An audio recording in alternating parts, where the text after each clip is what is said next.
Hello everyone, আশা করি সকলেই ভালো আছো। আজকে আমরা ফার্স্ট কার্ডের লাস্ট যে চ্যাপ্টারটা এনজাইম নিয়ে আলোচনা করব। বায়োকেমিস্ট্রির একটি পার্ট এটা। তো আমি তোমাদের সাথে আছি বরাবরের মতো Shubhajit Bandyopadhyay, Dhaka medical college, K81 batch, national merit 12। ফার্স্টে আমরা এনজাইমের ডেফিনিশনটা জানবো। তো তোমরা এই যাবৎ এনজাইম নিয়ে অনেক কিছু জেনে আসছো। এটাই জাস্ট ওর মধ্যে এক্সট্রা কিছু জিনিসপত্র আছে এবং ইংলিশে পড়তে হবে, এটাই জাস্ট ডিফারেন্ট। তো এনজাইমস আর বায়ো ক্যাটালিস্ট। ওকে, কোনো রিয়াকশনকে ক্যাটালিজম করবে, ঠিক আছে।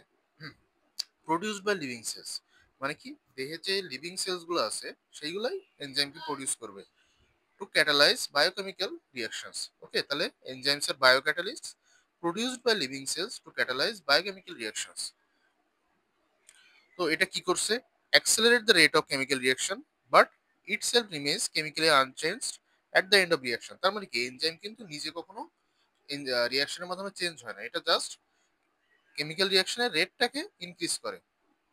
রিয়াকশন শেষে এনজাইমটা নিজে অপরিবর্তিত থাকে, আনচেঞ্জড অবস্থায় থাকে। এখন আসি প্রপার্টিস অফ এনজাইম কি কি আছে। এটা মেইনলি প্রোটিন ইন নেচার এনজাইমগুলো, বাট এর এক্সেপশন আছে। সেটা কি? রাইবোজাইম। রাইবোজাইমটা হচ্ছে একটা আরএনএ, ঠিক আছে। আর এটা কলয়েডাল। কলয়েডাল, ওয়াটার সলিউবল, নন ডায়ালাইজেবল। আর এটা হচ্ছে হিট লেভেল। হিট লেভেল মানে কি, হিটের প্রতি সংবেদনশীল, মানে যদি হিট বেশি দাও তাহলে এটা ডিনেচারেশন হয়, যেটা প্রোটিনের একটা কিন্তু বৈশিষ্ট্য। তো এনজাইম যেহেতু প্রোটিনের নেচার, তাহলে এটাও হিট লেভেল হবে। আর acts catalyst and have definite isoelectric pH. Isoelectric pH তোমরা আগেই পড়েছো, যেটা কি, যে পেসে কোনো মলিকুলের তোমার সারফেসের পজিটিভ চার্জ এবং নেগেটিভ চার্জের পরিমাণটা সেম থাকে, সেটাই হচ্ছে আইসোইলেকট্রিক পেস। এবার এনজাইম এন্ড হরমোন, এই দুটার মধ্যে ডিফারেন্স কি? এই দুটার মধ্যে ডিফারেন্স আমরা একটু দেখি কি কি আছে। এনজাইমটা absolutely protein in nature, mostly protein in nature, exception দু একটা আছে। কিন্তু হরমোনটা প্রোটিন ছাড়াও অনেক কিছু হতে পারে, যেমন স্টেরয়েড হরমোন আছে। যেমন স্টেরয়েড হরমোন কি, আমাদের যে সেক্স হরমোন যেগুলো আছে এগুলো কিন্তু স্টেরয়েড হরমোন। আরো অনেকগুলো হরমোন আছে, গ্লুকোকর্টিকয়েড, মিনারেল কর্টিকয়েড, এইগুলা। তো এরকম হরমোন প্রোটিন ছাড়াও অনেক কিছু হতে পারে। আর এটা কি করে, এনজাইমগুলো যেখানেই প্রডিউস হয় ওই সাইডেই কাজ করে। কিন্তু হরমোনগুলো তোমার প্রোডাকশন যে প্লেস থেকে অনেক দূরে কাজ করে। যেমন সাপোজ অক্সিটোসিন হরমোনটা কিন্তু তোমার প্রডিউস হয় কোথায়? এটা কিন্তু হাইপো পিটুইটারি গ্ল্যান্ড থেকে, পোস্টিরিয়র পিটুইটারি থেকে রিলিজ হয়। কিন্তু এটা কাজ করছে কোথায়? এটা কিন্তু ইউটেরাসে কাজ করে। তাহলে দেখো, ব্রেন এক জায়গায়, ইউটেরাস আরেক জায়গায়, তাহলে কিন্তু প্রোডাকশন সাইড থেকে অনেক দূরে কাজ করছে, ঠিক আছে। কিন্তু এনজাইম দেখো, তোমার ডাইজেস্টিভ এনজাইম যেগুলো আছে, যেমন পাকস্থলীতে কি আছে, পেপসিন আছে। তো পেপসিন কিন্তু পাকস্থলীতেই প্রডিউস হয়, স্টোমাকেই, ওই স্টোমাকেই কাজ করছে। এই জন্য acts at the site of production.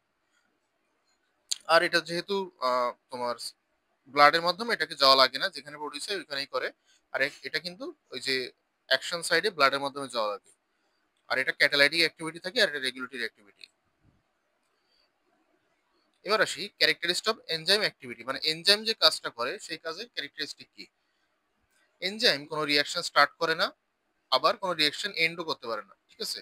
Just এর তোমার যে কি বলে এটা, রেটটাকে ইনক্রিজ করে, ঠিক আছে। তাহলে do not initiate the reaction, accelerate the rate of reaction. এটা কত টাইমস? 10⁶ থেকে 10⁻14 টাইমস। তাহলে কিন্তু অনেক বেশি ইনক্রিজ করছে, এই জন্য এনজাইমের গুরুত্ব কিন্তু অনেক। Do not alter the extent of reaction, ঠিক আছে। তার মানে এনজাইম সাপোজ কোনো রিয়াকশন আগে যে কয়টা স্টেপে হতো, এনজাইমের মাধ্যমে একই স্টেপেই হবে, কিন্তু এটা রিয়াকশনের রেটটা শুধু বাড়ছে, এই জন্য এক্সটেন্টটাকে চেঞ্জ করছে না। আবার এই যে destination of reaction is not shorten but reached quickly. মানে আগে যেমন তুমি সাপোজ কোনো একটা প্রোডাক্ট থেকে, যেমন আগে আমি যদি বলি প্রোটিন ডিনেশন, বা সাপোজ কি বলো ওটা, কার্বোহাইড্রেট মেটাবলিজম। যাই হোক, সাপোজ তুমি মনে করো আমি কার্বোহাইড্রেট থেকে গ্লুকোজ তৈরি করবো। তো এখানে তোমার মনে করো একটা এনজাইম লাগবে কোনো। এখন এই এনজাইমটা কিন্তু শেষে যে গ্লুকোজই তৈরি করছে, কিন্তু এটাকে কি রেট ইনক্রিজ করছে। এখানে কিন্তু গ্লুকোজের জায়গায় ফ্রুক্টোজ তৈরি করবে না, এরকম একটা বিষয় জাস্ট। হাইলি রিয়াকশন স্পেসিফিক, তার মানে একরকম এনজাইম একটা মাত্র রিয়াকশনের উপরই কাজ করে, একটা রিয়াকশন বা একরকম রিয়াকশন, ঠিক আছে। যেমন তোমার যে অ্যামাইলোলাইটিক এনজাইম গুলো আছে, এগুলো কিন্তু শুধুমাত্র অ্যামাইনো অ্যাসিডের উপর কাজ করবে, বা তোমার প্রোটিনের উপর কাজ করবে, ঠিক আছে, এরকম। এটা আমরা একটু পরেই পড়বো যে এনজাইম স্পেসিফিসিটি, রিঅ্যাকশন স্পেসিফিসিটি আর সাবস্ট্রেট স্পেসিফিসিটি, ঠিক আছে? আর remain unchanged chemically on overall process, মানে রিঅ্যাকশন শেষে এনজাইমটা আনচেঞ্জ অবস্থায় থাকবে। আর ইফেক্টিভ ইন স্মল কোয়ান্টিটি, মানে অনেক বেশি এনজাইম লাগে না, তো ছোট অ্যামাউন্টে, অল্প অ্যামাউন্টে এনজাইম লাগে। আর অ্যাক্টিভিটি ইনহিবিটেড হতে পারে অথবা অ্যাক্টিভেটেড হতে পারে, এটা এটা কিন্তু হরমোন গুলো করছে, ঠিক আছে? তাহলে হরমোন কিন্তু আবার এনজাইমকে রেগুলেট করছে। এটা আমরা একটু পরে পড়বো যে ইনহিবিশন অফ এনজাইম অ্যাক্টিভিটি। এখন আসি এনজাইম স্পেসিফিসিটি। এটা একটু আগেই বললাম আমি যে হাইলি রিঅ্যাকশন স্পেসিফিক, তো এটা আমরা একটু বিস্তারিত পড়ি। সেটা কি, এনজাইম গুলা স্পেসিফিক সাবস্ট্রেট, সাবস্ট্রেট মানে কোনটা জানো? সাবস্ট্রেট মানে যে মানে এলিমেন্টের উপর এনজাইম কাজ করছে, মানে এক কথায় বিক্রিয়ক যেটা, সেটাকে বলা হচ্ছে সাবস্ট্রেট, ঠিক আছে? তাহলে specific substrate and specific type of reaction, ঠিক আছে? স্পেসিফিক টাইপ অফ রিঅ্যাকশনের উপর কাজ করছে। তাহলে এই যে আমি বললাম স্পেসিফিক সাবস্ট্রেট আর স্পেসিফিক টাইপ অফ রিঅ্যাকশন, তাহলে এর উপর ডিপেন্ড করে কি, সাবস্ট্রেট স্পেসিফিসিটি আর রিঅ্যাকশন স্পেসিফিসিটি। এখন সাবস্ট্রেট স্পেসিফিসিটির মধ্যে কি আছে আবার, অ্যাবসলিউট। অ্যাবসলিউট মানে কোনো একটা এনজাইম শুধুমাত্র একটা সাবস্ট্রেট, একটা নির্দিষ্ট সাবস্ট্রেটের উপর কাজ করবে। যেমন দেখো গ্লুকোকাইনেস, এটা হচ্ছে গ্লুকোজের উপরই কাজ করবে, আর আহ, দুনিয়া যা কিছু আছে কোনোটার উপরই কাজ করবে না। একইভাবে ইউরিয়াস, ইউরিয়াসটা কি, ইউরিয়ার উপর। ক্যাটালেস, হাইড্রোজেন পারঅক্সাইডের উপর। আর রিলেটিভটা কি, একই জাতীয় সাবস্ট্রেটের উপর কাজ করবে, যেমন ট্রিপসিনটা সকল প্রকার প্রোটিনের উপর কাজ করবে, ঠিক আছে? আর হেক্সোকাইনেসটা সকল হেক্সোজের উপর কাজ করবে, এইটা।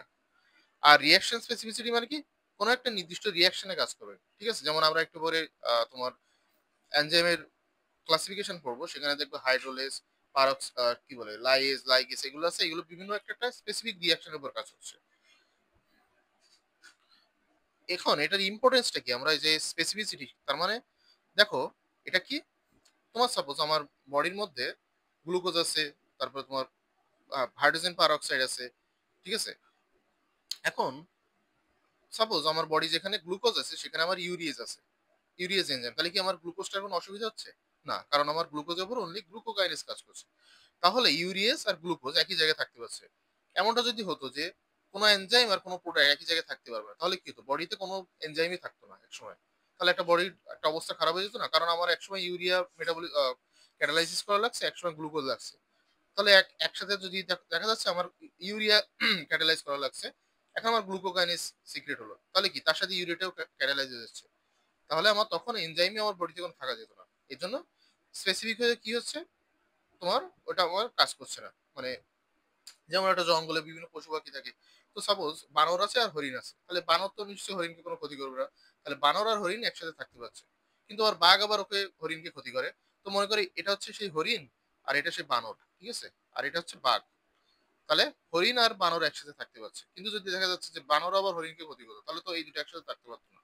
তো বিষয়টা হচ্ছে এরকম, ঠিক আছে? এই জন্য একই বডিতে অনেকগুলো এনজাইম আর সাবস্ট্রেট একসাথে থাকতে পারে, একে অপরকে কোনো রকম ঝামেলা করে না। এখন আসি অক্সিলারি সাবস্টেন্স। অক্সিলারি সাবস্টেন্সটা কি, কিছু নন প্রোটিনের এলিমেন্ট আছে যেগুলা হেল্পার মলিকুল, যেগুলো এনজাইমের অ্যাক্টিভিটিকে ইনক্রিজ করে আরো, ঠিক আছে? মানে এনজাইমের এক কথা হেল্পার টাইপ, যে আমরা বাসে দেখি না, তোমার ড্রাইভারের যে হেল্পার থাকে, তো এরকম একটা এনজাইমের একটা হেল্পার। তো অক্সিলারি সাবস্টেন্স কি কি হতে পারে, একটা হতে পারে কোএনজাইম, হতে পারে একটা কোফ্যাক্টর হতে পারে। কোএনজাইমটা কি, mostly vitamin B, B complex derivatives, ঠিক আছে? ভিটামিন বি, বি কমপ্লেক্স থেকে মোস্টলি এগুলো আসে। আর এগুলো কি হিট স্টেবল, এটা হিট স্টেবল, যেমন এনজাইম আমরা পড়েছি হিট লেভেল, এটা কিন্তু হিট স্টেবল। আর লো মলিকুলার ওয়েট, ঠিক আছে? যেহেতু এটা হেল্পার মলিকুল, এই জন্য লো মলিকুলার ওয়েট, অবশ্যই নন প্রোটিন সাবস্টেন্স। আর এগুলো remain tightly loose or loosely bind to enzyme, ঠিক আছে? টাইটলিও বাইন্ড হতে পারে, লুজলিও হতে পারে। আর টাইটলি হলে কি বলা হয়, কো সাবস্ট্রেট, আর লুজলি হলে কি, প্রোস্থেটিক গ্রুপ। আর এনজাইম প্লাস কোএনজাইম এই দুটো মিলে তৈরি হচ্ছে হলো এনজাইম। আর উইদাউট কোএনজাইম, এই এই শুধুমাত্র এনজাইম কি বলছে, কি, অ্যাপো এনজাইম, ঠিক আছে? ইনঅ্যাক্টিভ এনজাইম, তার মানে কি, এই যে এনজাইমটা ছিল, এনজাইমটা ইনঅ্যাক্টিভ যখন থাকছে, তখন এটাকে বলছে অ্যাপো এনজাইম। এখন এই অ্যাপো এনজাইমের সাথে যখন কোএনজাইম যোগ হচ্ছে, তখন কি তৈরি হচ্ছে, তখন হচ্ছে হলো এনজাইম। ওকে, হলো এনজাইম। তাহলে বিষয়টা হচ্ছে এই,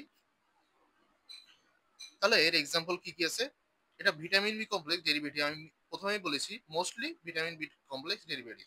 তো কি কি আছে? এগুলো হচ্ছে কোএনজাইম, এনএডি, এফএডি, কোএসএইচ, এগুলা। তো এগুলো সব পড়া লাগে না, কয়েকটা তুমি একটু উদাহরণ জেনে রাখবা। তোমরা যখন ভিটামিন চ্যাপ্টার পড়বা, নেক্সট কার্ডে আছে এটা, তখন তোমরা এটা আরো মানে ক্লিয়ার হয়ে যাবে। তো এনএডি, এনএডিপি এখানে কি আছে? কনস্টিটিউট ভিটামিন, সেটা কি? নিয়াসিন। আর এফএডি, এফএমএন হচ্ছে রিবোফ্লোভিন, ঠিক আছে। আর কোএএসএইচ যেটা, কোএনজাইম এ যেটা, সেখানে আছে প্যান্টোথেনিক অ্যাসিড। তো এটা কোএনজাইম এ তোমরা পড়ো, প্রথমটা পড়া লাগবে না। পাইরিডক্সাল ফসফেট, এখানে আছে পাইরিডক্সিন বা ভিটামিন বি6 যেটা। থায়ামিন পাইরোফসফেট, এটা আছে থায়ামিন। টেট্রাহাইড্রোফোলেট, এটা হচ্ছে ফলিক অ্যাসিড। আর মিথাইল কোবালামিন, এটা হচ্ছে কোবালামিন যেটা। এখান থেকে তোমরা 3-4টা এক্সাম্পল একটু পড়ো কষ্ট করে, এটা ভিটামিন চ্যাপ্টার আমি যখন পড়বা তোমরা, তখন একদম ক্লিয়ার হয়ে যাবে, তখন এগুলো সবই আছে। আর নন ভিটামিন কোএনজাইম কি কি আছে? কোএনজাইম কিউ, লিপোইক অ্যাসিড, এসএএম, আর বায়োপটেরিন। এগুলো একটু পড়বা, এগুলো এমসিকিউ তে দিতে পারে, যে নন ভিটামিন, ঠিক আছে। এখন আসি কোফ্যাক্টর কি আছে। কোফ্যাক্টর গুলা মেইনলি হচ্ছে মেটালিক আয়ন্স, ঠিক আছে। এগুলো ট্রেস এলিমেন্ট, ট্রেস এলিমেন্ট মানে অল্প পরিমাণে থাকে। তো এগুলো মেইনলি মেটালিক আয়ন যেগুলা। তো এগুলোকে আবার আরেকটা নাম বলা হয় যে মেটাল অ্যাক্টিভেটেড এনজাইম অর মেটালো এনজাইম, ঠিক আছে। আর এগুলা টাইটলি বাউন্ড থাকে এগুলোর সাথে, এই জন্য কেউ হচ্ছে প্রোস্টেটিক গ্রুপ। একটা যেগুলো টাইটলি বাউন্ড থাকে সেগুলো হচ্ছে প্রোস্টেটিক গ্রুপ। এর এক্সাম্পল কি আছে? যেমন carbonic anhydrous enzyme, carbonic anhydrous alkaline phosphatase, দুইটা এনজাইম। এখানে কোফ্যাক্টর থেকে কোনটা? জিঙ্ক থাকে। হেক্সোকাইনেজ গ্লুকোজ 6 ফসফেটেস, এখানে থাকে ম্যাগনেসিয়াম। সাইটোক্রোম অক্সিডেজ, এখানে থাকে কপার। ক্যাটালেস পারঅক্সিডেজ, এখানে থাকে হচ্ছে আয়রন। তো এই এক্সাম্পল গুলো একটু পড়বা তোমরা, এগুলো এমসিকিউ বা ভাইভাও জিজ্ঞেস করে। এটা এনজাইম প্রথমে পড়বা নাম, আর তোমার কোফ্যাক্টর গুলো পড়বা। তো এখানে এরকম 2-3টা বইতে আরো এক্সাম্পল আছে। তো এরকম 2টা করে এক্সাম্পল পড়লেই হবে আশা করি। এখন আসি এনজাইম যে এনজাইমের যে সারফেস, সেখানে কয়েকটা সাইট থাকে, ঠিক আছে। সাইট মানে কয়েকটা জায়গা যেখানে তোমার সাবস্ট্রেট গুলো বাইন্ড করতে পারে। এখানে যেমন দেখো একটা একটা এনজাইম আছে। তো এনজাইমে দেখো এখানে একটা, এটা মানে একটু ভিজুয়ালাইজ, মানে একটা চিত্র, আসলে তো এরকম থাকে না, এনজাইম তো এখানে এরকম শেপে থাকে না। তো দেখো সাবস্ট্রেটটা এখানে একটা জায়গায় বাইন্ড করছে, ঠিক আছে। তো এই সাবস্ট্রেট যেখানে বাইন্ড করছে, এটার নাম হচ্ছে অ্যাক্টিভ সাইট। তাহলে অ্যাক্টিভ সাইট আছে যেখানে সাবস্ট্রেটটা বাইন্ড করছে, বাইন্ড করার ফলে এনজাইমটা কাজ করছে। তো এখানে এই শেপটা দেখো, ম্যাচিং দ্য সাবস্ট্রেট শেপ, মানে এই এনজাইমে যে বাইন্ডিং সাইটটা থাকে অ্যাক্টিভ সাইট, সেখানে হচ্ছে সাবস্ট্রেটের সাথে শেপটা একটু ম্যাচ করে। যেমন সাপোজ এরকম থাকলো, তোমার এটা হচ্ছে এনজাইম। তো এখানে তখন সাবস্ট্রেটটা থাকবে এরকম, ওকে। মানে যেখানে বাইন্ড করবে সেই শেপের সাথে মিল থাকবে এটা। তো অ্যাক্টিভ সাইট আছে, আর একটা আছে কি অ্যালোস্টেরিক সাইট। অ্যালোস্টেরিক সাইটটা কি? অ্যাক্টিভ সাইট বাদে অন্য কোনো একটা জায়গা যেখানে বাইন্ড করলে এনজাইমের মধ্যে কিছু চেঞ্জ আসে। সাপোজ তোমার আমার একটা এনজাইম আছে, এরকম একটা এনজাইম আছে আমার, কিন্তু তোমার প্রোডাক্টটা আছে কেমন? প্রোডাক্টটা আছে এরকম, সাপোজ আমি বলছি সাপোজ। তো এখানে একটা সাইড আছে, এটা সেই অ্যালোস্টেরিক সাইট। তো সাপোজ এখানে একটা কোনো তোমার এলিমেন্ট বাইন্ড করলো এসে, ঠিক আছে। এটা কিন্তু সাবস্ট্রেট না, এটা অন্য একটা এলিমেন্ট। বাইন্ড করার পরে কি হচ্ছে? আমার কিন্তু এখানে প্রথমে সাবস্ট্রেটটার সাথে এটা ম্যাচ করছিল না, তখন কি হলো? তখন এর নিজেকে নিজের শেপটাকে চেঞ্জ করছে, যে এনজাইম যেটা আছে। চেঞ্জ করার ফলে কি হচ্ছে? যে সাবস্ট্রেটের যে শেপটা ছিল সেটার সাথে ম্যাচ করে ফেলছে। তো এটাই হচ্ছে অ্যালোস্টেরিক সাইটের কাজ। অ্যালোস্টেরিক কিছু সাবস্টেন্স থাকে, সেগুলা অ্যালোস্টেরিক সাবস্টেন্স, সেগুলা কি করছে? এই যে অ্যালোস্টেরিক সাইডে বাইন্ড করবে, তার ফলে এনজাইমের কনফরমেশনাল চেঞ্জ হবে। কনফরমেশন মানে আকৃতিগত চেঞ্জ। তার ফলে কি হচ্ছে? এই যে অ্যাক্টিভ সাইটটা সাবস্ট্রেটের সাইডের সাথে মানে একই সাথে ম্যাচ করছে, তার ফলে এটা তোমার এনজাইমটা অ্যাক্টিভেট হচ্ছে এবং সে রিঅ্যাকশনে অংশ নিতে পারছে। এটাই হচ্ছে মেন কাহিনী, ঠিক আছে, অ্যালোস্টেরিক সাইটে। এবার আসে এনজাইম অ্যাক্টিভিটির কিছু ইউনিট আছে, যেমন কি ওয়ান ইন্টারন্যাশনাল ইউনিট। এটা কি করছে? যখন 1 মাইক্রোমোল সাবস্ট্রেটকে পার মিনিটে 1 মাইক্রোমোল সাবস্ট্রেটকে সে কনভার্ট করছে, তখন সেটাকে বলছে 1 IU, ঠিক আছে। তাহলে 1 মাইক্রোমোল সাবস্ট্রেট পার মিনিট, এটা হচ্ছে 1 IU। আর যখন 1 মোল সাবস্ট্রেট পার সেকেন্ড করছে, এটা কিন্তু আরো তাহলে তোমার বেশি বড় একটা ইউনিট, সেটাকে বলছে 1 ক্যাটাল, ঠিক আছে। তাহলে 1 মাইক্রোমোল পার মিনিট এটাকে বলছে 1 IU, আর 1 মোল পার সেকেন্ড এটাকে বলছে 1 ক্যাটাল। এবার আসি আইইউবি ক্লাসিফিকেশন, ঠিক আছে, আইইউবি ক্লাসিফিকেশন অফ এনজাইম। এটা কিন্তু very very important, written viva দুইটার জন্যই। তো এর কয়টা ক্লাসিফিকেশন আছে? 6টা। এখন আমার এই 6টা ক্লাসিফিকেশনের সিরিয়ালি মনে রাখতে হবে, এই যে আমি যেভাবে সিরিয়ালি লিখছি, তো এটাকে এইভাবে একটা মনে রাখাই, OTHL sorry, L I L, অথলিল, এভাবে আমরা মনে রাখি। ঠিক আছে, এইভাবে সিরিয়ালি মনে রাখবা। তো ওতে কি, ওতে হচ্ছে অক্সিডো রিডাকটেস।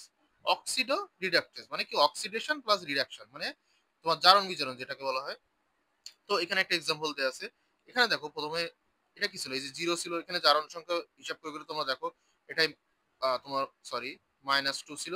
এখন দেখো এটা হচ্ছে জিরো হয়ে গেছে, এটা হচ্ছে -2 হয়ে গেছে, তাহলে কি -2 থেকে জিরো হলো যখন, এটা হচ্ছে অক্সিডেশন হয়েছে, আর এটা হচ্ছে কি রিডাকশন হয়েছে।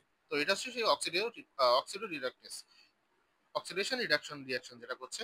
তো এর এক্সাম্পল গুলো mainly important, dehydrogenase, oxidase, peroxidase, catalase. Example গুলো একটু কষ্ট করে মুখস্থ করবা। এবার কি আছে, ট্রান্সফারেন্স। ট্রান্সফারেন্স নাম শুনেই বুঝতে পারছো, কোনো কিছুকে ট্রান্সফার করবে। তো এটা সেটাই, যে কোনো সাবস্ট্রেট থেকে কোনো একটা তোমার ফাংশনাল গ্রুপকে সে ট্রান্সপোর্ট করছে। যেমন দেখো এ আর, এই যে একটা সাবস্ট্রেট ছিল, এটা আমি জাস্ট তোমার কি বলে, এটা সাংকেতিক একটা রিয়াকশন দেখিয়েছি, রিয়েল রিয়াকশন না। তো দেখো এই যে তোমার ফাংশনাল গ্রুপটা ছিল, সেটা কি কি হচ্ছে, এ পরে সরিয়ে দিয়েছে, ট্রান্সফার করেছে। ঠিক আছে, এনজাইম গুলা। তো এর এক্সাম্পল কি আছে, ALT, ST, alanine amino transference, আর অ্যাসপার্টিন অ্যামিনো ট্রান্সফারেন্স। মানে কি, অ্যালানিন থেকে অ্যামিনো গ্রুপটাকে ট্রান্সফার করছে, অ্যাসপার্টিন থেকে অ্যামিনো গ্রুপটাকে ট্রান্সফার করেছে। তাহলে নামের মধ্যে এটা তাহলে আর মুখস্থ করা লাগবে না কষ্ট করে, যেহেতু ট্রান্সফারেন্স আছে তাহলে ট্রান্সফার করছে। এবার আসি হাইড্রোলেস। হাইড্রোলেস কি, হাইড্রোলাইসিস করবে। এটা ইজি একদম, যে পানির ওএইচটা একটার সাথে যোগ হবে, এইচটা আর একটার সাথে যোগ হবে। এই যে দেখো এর সাথে কি হলো এইচটা, আর ওএইচটা কিসের সাথে হলো, বি এর সাথে। তোর এক্সাম্পল হলো কি, ল্যাকটেজ, সুক্রেজ, লাইপেজ, অ্যামাইলেজ, এগুলো। এখন আসি লাইএস। এই লাইএসটা আর লাইগেজ দুটা, এই দুটা একটু ইম্পর্টেন্ট, এগুলো তোমরা আগে হয়তো জানা নাই। সেটা কি, লাইএসটা কি করবে, এখানে মোস্ট ইম্পর্টেন্ট হচ্ছে উইদাউট এটিপি। ঠিক আছে, এখানে কোনো এটিপি লাগে না, এটিপি লাগে না। এখন এ কি করছে, এটা হচ্ছে নন হাইড্রোলাইটিক ক্লিভেজ করছে, মানে হাইড্রোলাইসিস তো অবশ্যই করছে না, তারপরে কি হচ্ছে, ক্লিভেজ করছে, তার মানে কোনো মানে ভাগ করছে একটাকে। দেখো এখানে কি হচ্ছে, এখানে একটা পার্টিকেল ছিল, যৌগ ছিল, সেটা কি সিএক্স সি হয়, যে এটা একটু মানে সাংকেতিক চিহ্ন যেটা, এখান থেকে কি করছে সে, এক্স আর ওয়াই কে সরিয়ে দিচ্ছে, এবং এর মাঝখানে একটা ডাবল বন্ড ক্রিয়েট হচ্ছে। তো এটাও একটা এর বৈশিষ্ট্য, যে এর মাঝখানে ডাবল বন্ড ক্রিয়েট হয়, কিন্তু এখানে কোনো এটিপি লাগে না। তাহলে এটা তোমরা মনে রাখবা। একই সাথে আমি একটু লাইগেজটা বলে দিই, আইসোমারেজটা পরে বলছি। লাইগেজটা কি, আগেরটা যেমন ভাগ করছিল কোন মলিকুলকে, এটা হচ্ছে যোগ করছে, মানে উল্টাটা একদম। যেমন এখানে এক্স ওয়াইটা বেরিয়ে গেছিল, এখানে এ প্লাস বি এবি তৈরি করছে। এখানে আরেকটা কি, এখানে এটিপিটা লাগে। তাহলে দেখো দুইটা বৈশিষ্ট্য কিন্তু উল্টা, আগেরটা ভাগ করছিল, এটিপি লাগছিল না, আর এটা যোগ করছে কিন্তু এটিপি লাগছে। ঠিক আছে, তো এর এক্সাম্পল গুলো একটু পড়বা, ডিএনএ লাইগেজ, গ্লুটামেট সিনথেস, এগুলো এর এক্সাম্পল গুলো পড়বা। আর আইসোমারেজটা একদমই জানো, সহজ। আইসোমারাইজেশন করে কোন একটা কিছুর আইসোমার তৈরি করে, যেমন এপিমারেজ, মিউটেজ। এখন আসি মেকানিজম অফ এনজাইম ক্যাটালাইসিস, মানে এনজাইমটা কিভাবে ক্যাটালাইসিস করে তার মেকানিজমটা। এটা তোমরা আগে হয়তো জেনেছো, যে প্রথমে কি হয়, সাবস্ট্রেট গুলো এনার্জি পায়, তারপরে কি হয়, ট্রানজিশন স্টেটে যায়, এই যে ট্রানজিশন স্টেট, তারপরে কি করে, প্রোডাক্ট ফর্ম করে। তো এটা ছিল তোমার কি, এটা হচ্ছে কোন একটা রিয়াকশনের কিভাবে রিয়াকশনটা হয়, এটা কিন্তু এনজাইমের সাথে রিলেটেড না। মানে কোন একটা রিয়াকশন কিভাবে হয়, প্রথমে সাবস্ট্রেট থেকে যায় হচ্ছে ট্রানজিশন স্টেটে, তারপরে যায় হচ্ছে প্রোডাক্টে। এখন এনজাইম কি করছে এর মধ্যে, এনজাইমটা সেম কাজই করছে, বাট অ্যাক্টিভেশন যে এনার্জি থাকে সেটাকে ডিক্রিজ করছে। তোমরা জানো যে আমরা এরকম একটা গ্রাফ করেছিলাম অ্যাক্টিভেশন এনার্জি, ঠিক আছে, মনে আছে না? তো এখানে কি করছে, এনজাইমটা অ্যাক্টিভেশন এনার্জিকে কমিয়ে দিচ্ছে। যেমন দেখো প্রথমটা কি, এই যে রিয়াকশন যেটা ছিল, এটা কিন্তু উইদাউট কোনো এনজাইম। ঠিক আছে, আর এটা হচ্ছে এনজাইমের মাধ্যমে। তো দেখো প্রথমে হচ্ছে এখানে ইনিশিয়াল স্টেটে যাওয়ার সময় এখানে যে এনার্জিটা লাগতো সেটা কিন্তু অনেক বেশি। যেমন সাপোজ এখানে যদি আমি 100 ধরি, এখানে কিন্তু সেটা প্রায় 50। ঠিক আছে, তাহলে এনজাইমটা কি করছে, তাকে আর এত উপরে উঠতে হচ্ছে না, এত দূর যেতে হচ্ছে না তাকে, মানে অল্প দূর যে একই রিয়াকশন তৈরি করছে। তো এটা হচ্ছে মেন কাহিনী।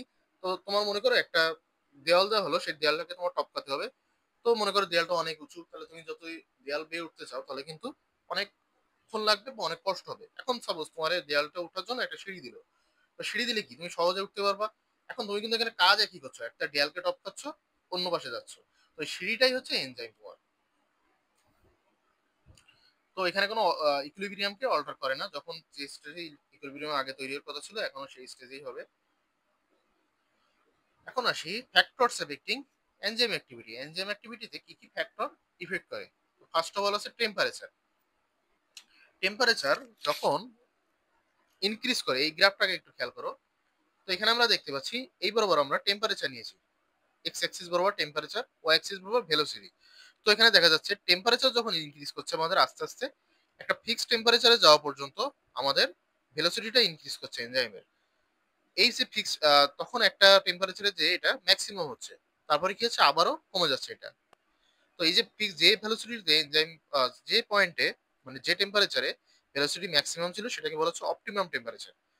ওকে, এখন তাহলে প্রথমে যখন তাহলে কি হলো, এনজাইম টেম্পারেচারটা ইনক্রিজ হলো তখন অ্যাক্টিভিটিটা ইনক্রিজ হলো। তো এই যে অপটিমাম টেম্পারেচার ম্যাক্সিমাম ক্ষেত্রে 37 ডিগ্রি সেলসিয়াস হয় বডির যেসব এনজাইম আছে। এখন তাহলে যখন আমরা টেম্পারেচার ইনক্রিজ করছি তাহলে আমাদের কেন অ্যাক্টিভিটি কমে যাচ্ছে বা ভেলোসিটি কমে যাচ্ছে? এটার কারণ হচ্ছে এনজাইম গুলো আমি বলেছি প্রোটিন সাবস্টেন্স, তাহলে হিট লেভেল যখন আমি বেশি টেম্পারেচার দেবো তখন কিন্তু ডিনেচার হয়ে যাবে। তো এটাই কারণ যে এনজাইম গুলো ডিনেচারেশন হয়ে যাচ্ছে, তখন আর এনজাইম ফাংশন করতে পারছে না। এটার কারণে এই ভেলোসিটিটা কমে যাচ্ছে। আর টেম্পারেচার কোএফিসিয়েন্ট, এটা তোমরা মেবি এইচএসসি তে পড়েছো। সেটা কি, যখন আমি 10 ডিগ্রি সেলসিয়াস টেম্পারেচার ডিফারেন্স করব, ঠিক আছে, যেমন আমি সাপোজ আমি একটা এক্সাম্পল দিয়ে বোঝাই তাহলে বুঝতে পারবা। সাপোজ আমি 30 ডিগ্রি সেলসিয়াস, এখানে আমি এনজাইমের যে রিয়াকশন রেট দিয়েছিলাম, আমি রিয়াকশন রেটের আগে তোমার এক্সাম্পল দিয়ে মানে ইউনিট বলেছি 1 IU একটা আর 1 ক্যাটাল একটা। সাপোজ 30 ডিগ্রি সেলসিয়াসে আমার 2 IU ছিল, ঠিক আছে, মানে 2 মাইক্রোমোল সাবস্টেন্সকে পার মিনিটে সে কনভার্ট করছে। এখন কি হলো, 40 ডিগ্রি সেলসিয়াসে কি হলো, সেটা আমার 4 IU হলো, ঠিক আছে। ওকে, তাহলে 4 IU হলো। এখন আমার ডিফারেন্সটা কি 2 IU, তাহলে এইটাই হবে আমার দুইটা টেম্পারেচার 10 ডিগ্রি সেলসিয়াসের মধ্যে ডিফারেন্সটা কি 2 IU হয়ে গেল। তাহলে এটাই আমাদের Q10। ওকে, এটাই আমাদের টেম্পারেচার কোএফিসিয়েন্ট। তো মোস্ট অফ এর ক্ষেত্রে আমাদের 1.7 থেকে 2.5 এর মধ্যে থাকে, এভারেজ 2 থাকে। আর যখন 10 ডিগ্রি সেলসিয়াস টেম্পারেচার তোমার ইনক্রিজ করা হয় তখন অলমোস্ট ডবল হয় টেম্পারেচার। আমি যে এক্সাম্পল দিচ্ছি তাহলে কিন্তু এটা খেটে যাচ্ছে, ঠিক আছে। যেমন কি আমি বলেছি 10 ডিগ্রি সেলসিয়াস ক্ষেত্রে ডবল হয়, তো এই যে ডবল হয়ে গেছে। আর এখানে এভারেজ 2 হয়, এই 2 হয়েছে। আর activity decreases with 10 degree Celsius fall, এই যে এটা যদি আমি উল্টা নিতাম তাহলে কিন্তু কমে যেত এটা। আর এই যে কার্ভটাকে বলা হচ্ছে, এটাকে বলা হচ্ছে বেল শেপ কার্ভ, ঠিক আছে, বেল শেপ মানে ঘন্টা আকৃতি যেটা। আর ম্যাক্সিমাম ক্ষেত্রে তোমার অপটিমাম টেম্পারেচার 37 ডিগ্রি সেলসিয়াস, আমি এটা বলেছি। এখন আসি পিএইচ। তাহলে দেখতে পাচ্ছ পিএইচ আর টেম্পারেচারে কিন্তু তোমার গ্রাফটা সেম। এটা ওই একই কারণ, পিএইচ একটা নির্দিষ্ট পিএইচ এ ভেলোসিটিটা ম্যাক্সিমাম হবে, সেটাকে বলা হচ্ছে অপটিমাম পিএইচ। আর যখন পিএইচ আরো ইনক্রিজ করছে তখন ওই যে ডিনেচারেশন হয়ে যাচ্ছে, তখন কি হচ্ছে তোমার যে ভেলোসিটিটা কমে যাচ্ছে। এবার তোমার বিভিন্ন এখানে আগে যেমন আমি বলেছি যে অপটিমাম টেম্পারেচার 37 ডিগ্রি সেলসিয়াস ম্যাক্সিমামের ক্ষেত্রে অ্যারাউন্ড 37 ডিগ্রি সেলসিয়াস, কিন্তু এখানে কিন্তু তা না। এখানে আলাদা আলাদা এনজাইমের আলাদা আলাদা তোমার অপটিমাম পিএইচ থাকে। যেমন কি পেপসিনের ক্ষেত্রে 1.5 থেকে 2, পেপসিন জানি আমরা স্টোমাকে কাজ করে, তো স্টোমাকের পিএইচ 1.5 থেকে 2। ট্রিপসিন আবার কোথায় কাজ করে, এটা কিন্তু ইন্টেস্টাইনে কাজ করে। এজন্য এটার কিন্তু একটু বেসিক পিএইচ 7 থেকে 8। এটা কিন্তু অ্যাসিডিক ছিল। অ্যালকালাইন ফসফরাস 10 থেকে 11। আর মোস্ট অফ এনজাইমে থেকে 7 থেকে 8 এর মধ্যে থাকে। তাহলে প্রথমে কি হচ্ছে, প্রথমে যখন ইনক্রিজ হচ্ছে তখন কি হচ্ছে যে আয়োনাইজেশন হচ্ছে। যেমন তো আমি জানি, আমরা বলেছিলাম যে তোমার কি হয় যে যেমন অ্যামাইনো অ্যাসিড গুলা তোমার সারফেসে চার্জ থাকে, অ্যামিনো গ্রুপের কারণে একটা চার্জ থাকে পজিটিভ চার্জ, আর কার্বক্সিল গ্রুপের কারণে নেগেটিভ চার্জ থাকে। তো এখানে তাই হচ্ছে ionisation of the chemical groups হচ্ছে। তো লো পিএইচে কি হচ্ছে, এনজাইমগুলো যেহেতু প্রোটিন তাহলে এখানে প্রোটোনেটেড ফর্মে থাকছে। ওই যে তোমার কার্বক্সিল গ্রুপ থেকে এটা হাইড্রোজেন এসে এখানে চলে যাচ্ছে। আর কি হচ্ছে হাই পিএইচে কি হচ্ছে, এটা ডিপ্রোটোনেটেড হচ্ছে মানে নর্মাল অবস্থায় থাকছে। আর extreme pH leads irreversible denaturation of enzyme, তার মানে এমন একটা স্টেজে চলে যাবে যখন আমি অত্যধিক পিএইচডি ইনজিউস করব। আচ্ছা তোমরা একটু এখানে একটা জিনিস মনে করো তো, আমি এনজাইম সরি প্রোটিন চ্যাপ্টারে একটি পড়িয়েছিলাম যে তোমার প্রোটিন ডিনেচারিং এজেন্ট, তার মধ্যে কিন্তু এক্সট্রিম পিএইচ ছিল একটা। তো এখানে সেই এক্সট্রিম পিএইচ এর কারণে প্রোটিনটা ডিনেচার হয়ে যাবে। এখন ডিনেচারেশন কিন্তু একটা ইরিভার্সিবল প্রসেস, এটাও কিন্তু আমি বলেছিলাম যখন আমি ডিনেচারেশন অফ প্রোটিন পড়িয়েছিলাম। তাহলে যদি আমি এক্সট্রিম পেয়ে যাই তাহলে এনজাইমগুলোও ডিনেচারেশন হবে, এবং এটা একটা ইরিভার্সিবল ডিনেচারেশন। ওকে, আর এখানেও একটা বেল শেপ কাপ দেখা যায়। এবার আসি সাবস্ট্রেট কনসেন্ট্রেশন। সাবস্ট্রেট কোনটা, যেটা মানে বিক্রিয়ক যেটাকে বলা হবে সেটা হচ্ছে সাবস্ট্রেট। তো এখানে দেখো একটা তোমার পয়েন্ট পর্যন্ত সাবস্ট্রেটের কনসেন্ট্রেশন যখন বাড়িয়েছি ভেলোসিটিটা বেড়েছে, ঠিক আছে, আপ টু ম্যাক্সিমাম ভেলোসিটি কি বলে ভি ম্যাক্স। আর বিয়ন্ড ভি ম্যাক্স এটা কিন্তু আর বাড়ে না, কারণ কি আমি আস্তে আস্তে যখন সাবস্ট্রেটের কনসেন্ট্রেশন বাড়িয়েছি অনেক অনেক এনজাইমের সাথে সাবস্ট্রেট গুলো বাইন্ড করেছে, ঠিক আছে, বাইন্ড করার ফলে কি হয়েছে এনজাইম গুলো রিয়াকশন গুলো দ্রুত দ্রুত হয়েছে। কিন্তু এনজাইম তো আমাদের বডিতে একটা ফিক্সড অ্যামাউন্ট থাকে, আনলিমিটেড এনজাইম তো থাকে না। তো এক সময় দেখা যাচ্ছে সাবস্ট্রেট যখন আমি ইনক্রিজ করছি করতে করতে সবগুলো এনজাইমই তোমার বুক হয়ে গেছে, তখন কিন্তু আর পরে যতই তুমি সাবস্ট্রেট কনসেন্ট্রেশন বাড়াও ভেলোসিটি কিন্তু বাড়বে না। যেমন সাপোজ তুমি একটা কোনো জায়গা থেকে সাপোজ পিকনিকে যাবা, তুমি তো পিকনিক থেকে আমার 10টা বাস বা 2টা বাস তোমার বুক করা হয়েছে, তাহলে তোমার একটু এখন নিয়ম আছে বাস যখনই ফুল হবে তখনই আমার বাসটা ছাড়বে। এখন সাপোজ প্রত্যেক বাসে 40 জন করে আছে, তো প্রথমে আমার 10 জন আসলো, 10 জন আসলে কি বাস কিন্তু ছাড়বে না, 20 জন আসলো, 40 জন আসলো, তাহলে একটা বাস ছেড়ে দিল। এখন কি হলো আরো 10 জন আসলো, করতে করতে যখন 40 জন আরো 40 জন আসলো তখন বাস 2টা বাস ছেড়ে দিল।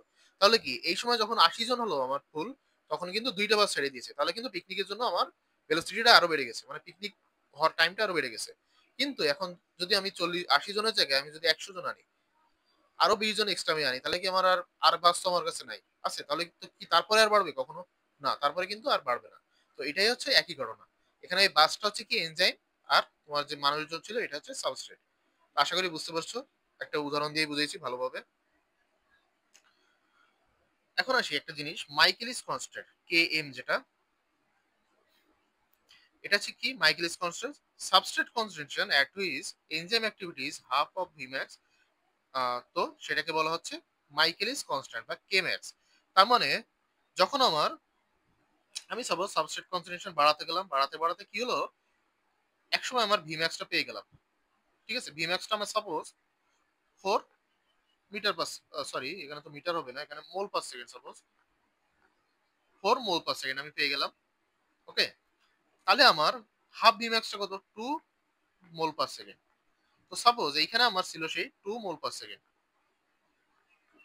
এখন আমি কি করলাম আমি গ্রাফের মাধ্যমে বিশ্লেষণ করে দেখলাম যে এখানে আমার যখন সাবস্ট্রেট কনসেন্ট্রেশন তোমার কত বলবো এক্সাম্পল 5, সাপোজ সাবস্ট্রেট কনসেন্ট্রেশন যখন 5 ছিল আমার, তখন আমার যে ভেলোসিটিটা ছিল সেটা হচ্ছে হাফ ভিম্যাক্স ছিল, মানে 2 মোল পার সেকেন্ড ছিল। তাহলে এই 5 যেটা ছিল সেটাকে বলা হচ্ছে কেএম। তার মানে যে সাবস্ট্রেট কনসেন্ট্রেশনে ভেলোসিটিটা হাফ অফ দ্য ভিম্যাক্স হবে তাহলে সেটাকে বলা হবে মাইকেলিস কনস্ট্যান্ট। ওকে, এই যে KM indicates affinity for substrate, যদি লো কেএম হয় তাহলে হাই অ্যাফিনিটি। তার মানে কি যেমন সাপোজ তোমার কি বলে আমার একটা বাসে মনে করো, না সরি বাসের এক্সাম্পল দেওয়া যাবে না, মেইন এক্সাম্পলও দেই। তো সাপোজ তোমার আহ,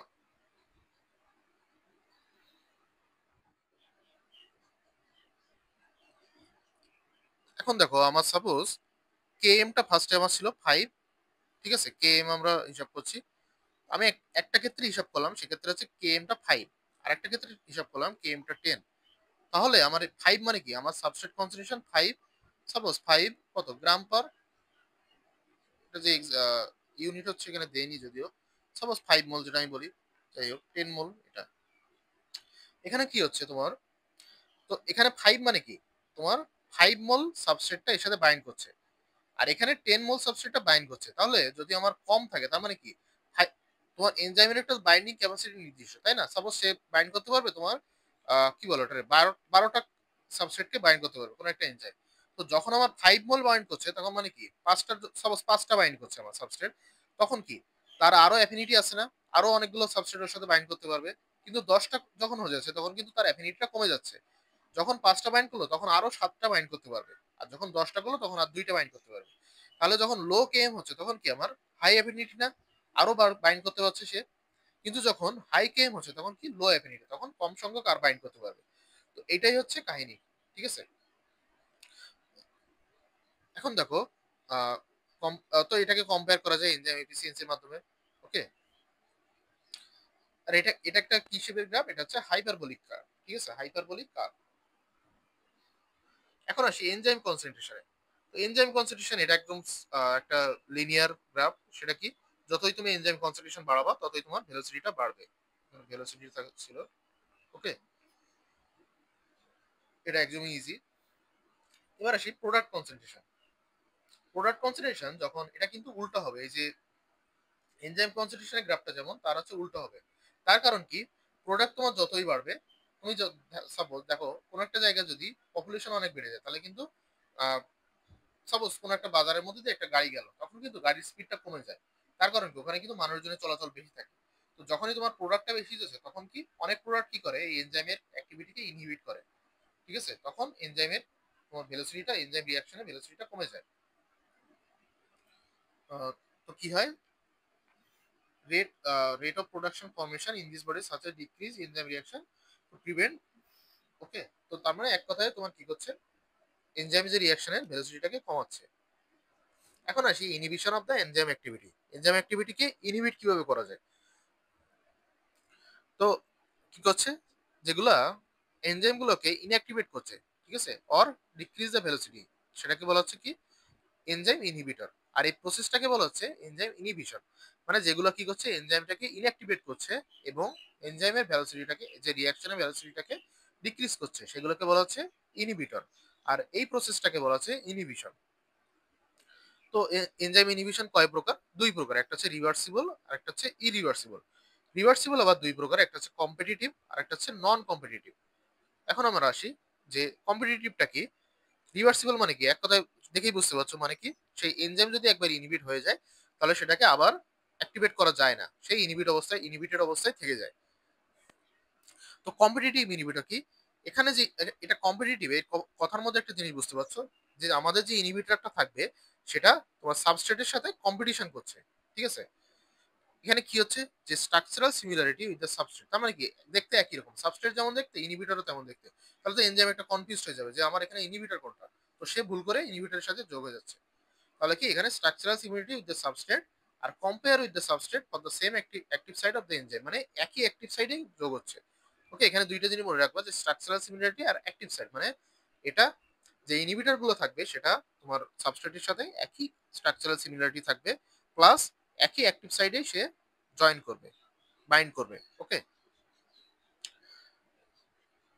তো কি বলে এটা, reverse by increasing substrate concentration and dilution. তাহলে দেখো যদি আমার সাবস্ট্রেটটা বেশি থাকে তাহলে কি হবে, তাহলে তোমার ইনহিবিটরটা কমে যাচ্ছে অনেক নম্বরে। তাহলে সাপোজ কিছু অল্প কিছু সংখ্যক ইনহিবিটর হচ্ছে, তাহলে অল্প কিছু সংখ্যক এনজাইম ইনহিবিটর হচ্ছে, তাহলে ম্যাক্সিমাম এনজাইমই তো তোমার আনইনহিবিটেড অবস্থায় থাকছে। ঠিক আছে, তাহলে এটাই হচ্ছে সেই রিভার্সিবল। মানে কি, কিভাবে রিভার্সিবল করা যাচ্ছে, তোমার সাবস্ট্রেট কনসেন্ট্রেশনটাকে বাড়িয়ে। তোর এক্সাম্পল কি কি আছে, মোনো অ্যামিনো অক্সিডেজ ইনহিবিটর, এটা কাকে ইনহিবিট করছে, মোনো অ্যামিনো অক্সিডেজকে। অ্যালুপুরিনল, এটা করছে জ্যান্থিন অক্সিডেজ। সিম্বাস্ট্যাটিন, লোভাস্ট্যাটিন, এটা করছে এইচএমজি কোএসিনথেস। এগুলো একটু জটিল জটিল নাম, একটু কষ্ট করে মুখস্থ করো। এটা মেইনলি হচ্ছে ফার্মাকোলজির পড়ালেখা, তো তোমাদের এখন থেকেই দিয়ে দিচ্ছে বইতে, কিছু করার নেই আসলে, আমরাও মুখস্থ করেছি কষ্ট করে, অনেক কষ্ট করে, তো তোমরা একটু করো। এখন আসি নন কম্পিটিটিভ। ওকে, তাহলে এখানে সে কম্পিটিশন করছে না ইনহিবিটরের সাথে, তো স্ট্রাকচারালি আনরিলেটেড। আর এটা কোথায় বাইন্ড করছে, এটা কিন্তু অ্যালোস্টেরিক সাইডে বাইন্ড করছে, এটা কিন্তু অ্যাক্টিভ সাইডে বাইন্ড করছে না। তো অ্যালোস্টেরিক সাইডে বাইন্ড করে কি করছে, সাপোজ আমি আগে কি বলেছিলাম, যে অ্যালোস্টেরিক সাইডে বাইন্ড করলে কনফরমেশনাল চেঞ্জ হয়। তাহলে আমি আগে বলেছিলাম সাপোজ এরকম একটা এনজাইম আছে আর সাবস্ট্রেটটা এরকম, তাহলে সে চেঞ্জ করে এরকম হয়ে যাচ্ছে। এখন যদি উল্টাটা হয়, যদি আমার সাবস্ট্রেট ছিল এরকম, এনজাইম ছিল এরকম, কিন্তু সে চেঞ্জ হয়ে কি হচ্ছে, যখন আমার এখানে একটা ইনহিবিটর হচ্ছে তখন সে চেঞ্জ করে এরকম হয়ে যাচ্ছে, তাহলে কিন্তু রিয়াকশনটা আর হতে পারবে না, এখানে কিন্তু অ্যাক্টিভ সাইডে বাইন্ড করতে পারবে না। তো এটাই হচ্ছে সেই তোমার নন কম্পিটিটিভ ইনহিবিটর, মানে অ্যালোস্টেরিক সাইডে বাইন্ড করবে, করে সেই কনফরমেশনে চেঞ্জ করবে, তখন তোমার কি করবে, তখন এনজাইম রিঅ্যাকশনটা হতে পারবে না। আর এটা কিভাবে রিভার্স করা যায়, dilution of enzyme inhibitor complex. মানে যদি আমার আগেরটা কি ছিল, আমি সাবস্ট্রেটের কনসেন্ট্রেশনটাকে বাড়িয়েছি, এবার এনজাইমে যে ইনহিবিটরের কনসেন্ট্রেশনটাকে কমাতে হবে। ঠিক আছে, উল্টাটা জাস্ট। এর এক্সাম্পল কি আছে, inhibition of trypsin by trypsin inhibitor, inhibition of acid phosphatase by ethanol, এগুলো হচ্ছে এর এক্সাম্পল।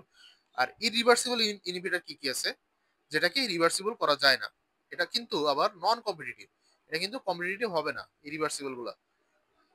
তো নন কম্পিটিটিভ যেহেতু একই সেম, যে স্ট্রাকচারাল সিমিলারিটি নাই, তাহলে কি অ্যালোস্টেরিক সাইডে বাইন্ড করে, আর কি হচ্ছে, এটা এটা remove from enzyme only with loss of enzyme activity, কিন্তু ইরিভার্সিবল, এই জন্য তোমার রিভার্সিবল করা যাবে না। এর এক্সাম্পল কি আছে, যেমন হেভি মেটাল যেগুলো, এগুলো ফেরোক্যাটালেসকে ইনহিবিট করবে। ডাইসালফি সালফিরাম, এটা কি করছে, অ্যালকোহল ডিহাইড্রোজেনেসকে করছে। আর ক্লোরাইডটা ইনোলেসকে করছে। আর সায়ানাইড এগুলো সোডিয়াম পটাশিয়াম এটিপিএস করছে। এখন কম্পিটিটিভ আর নন কম্পিটিটিভ, এই দুটার মধ্যে ডিফারেন্স। তো কম্পিটিটিভ কোথায় কাজ করছে, অ্যাক্টিভ সাইডে, কিন্তু নন কম্পিটিটিভ কোথায়, অ্যালোস্টেটিক সাইডে। আর এটা কিন্তু স্ট্রাকচারাল সিমিলারিটি থাকে, কিন্তু এটা স্ট্রাকচারাল সিমিলারিটি থাকে না। আর এটা রিভার্সিবল ইনহিবিশন করবে, আচ্ছা এটা হচ্ছে ইরিভার্সিবল ইনহিবিশন করছে, যেটা নন কম্পিটিটিভ। আর ইনহিবিশন কিভাবে রিলিভ করা যায়, সাবস্ট্রেট কনসেন্ট্রেশনকে বাড়িয়ে। আর এটা কি, এটা কিন্তু করা যায় না, সাবস্ট্রেট কনসেন্ট্রেশন বাড়িয়ে করা যায় না, এটা কি ওই যে ইনহিবিশন কমপ্লেক্সকে কমিয়ে করা যায়। আর reduces the affinity of enzyme to substrate, আর এটা কি হচ্ছে, আর এখানে কিন্তু অ্যাফিনিটিটা অল্টার হয় না, বাট তোমার শেপটা চেঞ্জ হয়ে ওখানে কাজ করছে। কিন্তু অ্যাফিনিটি কিন্তু সেই আছে, সে কিন্তু বাইন্ড করতে পারবে, কিন্তু সে বাইন্ড করতে পারছে না। তোমার ক্ষুধা আছে কিন্তু তুমি খেতে পাচ্ছ না, এটা হচ্ছে মেন কাহিনী। আর এটা কি ড্রাগ এডিকশনের সাথে মেনলি তোমার কনসার্ন, ড্রাগ গুলো খেলে কিন্তু এই এই ইনহিবিটর হয়ে যায়। দেখবা যারা ড্রাগ খায় তারা কিন্তু অনেক সময় ক্ষুধা পায় না, ঘুম আসে না, এরকম হয়। তো এখানে কিন্তু এই যে এনজাইম গুলো তোমার অল্টার্ড হয়ে এখানে হয়। আর এটা টক্সিকোলজিক্যাল ইউজ, মানে সাপোজ বডিতে টক্সিন ঢুকে গেলে তখন হয়। আর অ্যাপ্লিকেশন কি হয়, ট্রিটমেন্ট অফ ডিজিজ হয় বিভিন্ন ট্রিটমেন্টে। সাপোজ আমার কোনো একটা ডিজিজে, সাপোজ এই ফেরোক্যাটালেজ এনজাইমটা আমার বেড়ে গেছে, ঠিক আছে, অথবা আমি সাপোজ ইনোলেসটা বেড়ে গেছে, আমার বডিতে ইনোলেসটা বেড়ে যাওয়ার পরে কোনো একটা ডিজিজ আছে, তাহলে আমার ইনোলেসটাকে আমার ইনহিবিট করতে হবে। তখন আমি ফ্লোরাইড দিয়ে দিলাম বডিতে, তাহলে কি ইনোলেসটা ইনহিবিট হলো, তখন আমার ওই ডিজিজটা আর হচ্ছে না। এটা। আর স্টাডি অফ মেটাবলিক পাথওয়ে, ঠিক আছে, কোন পাথওয়েতে কোন এনজাইম লাগে, তো এটা আমি বিজ্ঞানীরা গবেষণা করে করে বের করে। সাপোজ কোনো একটা এনজাইম সে জানে না, আমার দুইটার মধ্যে কনফিউজ, সাপোজ আমার একটা পাথওয়ে আছে, এ থেকে বি যাবে মনে করো, তো আমার এখানে আমি দুইটা এনজাইমের মধ্যে কনফিউজ, এখানে এটাও হতে পারে এটাও হতে পারে, ঠিক আছে, এই দুইটা এনজাইমের যে কোনো একটা হতে পারে। অ্যাসিটাইলকোলিন স্টারেজ হতে পারে, অথবা সরি এটা তো কোনো এনজাইম না, এই দুইটা সাপোজ ইনোলেজ হতে পারে, অ্যাসিটাইলকোলিন স্টারেজ যে কোনো একটা এনজাইম হতে পারে, কিন্তু আমি কনফিউজ। তাহলে আমি কি করব, তাহলে আমি সাপোজ ক্লোরাইড দিয়ে দেখি। ক্লোরাইড দিয়ে যদি দেখি যে এনজাইম বিক্রিয়াটা হচ্ছে না, তাহলে কি এখানে ইনহিবিট হয়ে গেছে, তাহলে আমার ইনোলেজ ছিল। কিন্তু ক্লোরাইড দিয়ে যদি দেখি যে এনজাইমটা ওই বিক্রিয়াটা চলছে, তাহলে আমার এখানে ছিল না ওটা। ওকে, এভাবে এটা মেটাবলিক পাথওয়েটা স্টাডি করতে করা হয়। আর মেকানিজম অফ এনজাইম অ্যাকশন এটাকে করতে করা হয়। এখন আসি আমাদের বডির মধ্যে এনজাইম গুলো কিভাবে রেগুলেট হয়, ঠিক আছে, ইন বায়োলজিক্যাল সিস্টেম আর ইন ভিভো। ইন ভিভো মানে বডির মধ্যে, আর ইন ভিট্রো মানে কাছের মধ্যে, এটা তোমরা পড়েছো এসএসসি তে। তাহলে আমাদের বডির মধ্যে টেম্পারেচার, পিএইচ এগুলো সবই মেনটেন হয়, এগুলো তো আছেই, এর ফলে আমাদের তোমার এনজাইম অ্যাক্টিভিটিটা রেগুলেটেড হয়। তার পাশাপাশি আরো কিছু মেকানিজম আছে সেগুলো রেগুলেট করে, সেটা কি, একটা হচ্ছে কম্পার্টমেন্টেশন এন্ড অ্যাভেলেবিলিটি অফ সাবস্ট্রেট। কম্পার্টমেন্টেশন মানে কম্পার্টমেন্টে ভাগ করা বিভিন্ন বিভিন্ন। এটা কেমন, সাপোজ আমার চিড়িয়াখানার মধ্যে কি থাকে, একটা খাঁচায় কিন্তু বাঘ থাকে, একটা কাছে হরিণ থাকে। তাহলে বাঘ আর হরিণ কিন্তু একসাথে মিট করতে পারছে না, মানে বাঘ আর হরিণ যদি মিট করে তাহলে কি হবে, বাঘ কিন্তু হরিণ খেয়ে ফেলবে। তাহলে আমরা দুইটা কম্পার্টমেন্টে আলাদা ভাগ করেছি, তার ফলে কিছু একটা সমস্যা হচ্ছে না। তো এরকমই বিষয়টা, যে বডিতে এনজাইম গুলোকে আলাদা আলাদা কম্পার্টমেন্ট টাইপে ভাগ করা হয়। এটা কিন্তু দেখা যায় না কম্পার্টমেন্ট গুলো, বডির নিজস্ব একটা জিনিস এটা।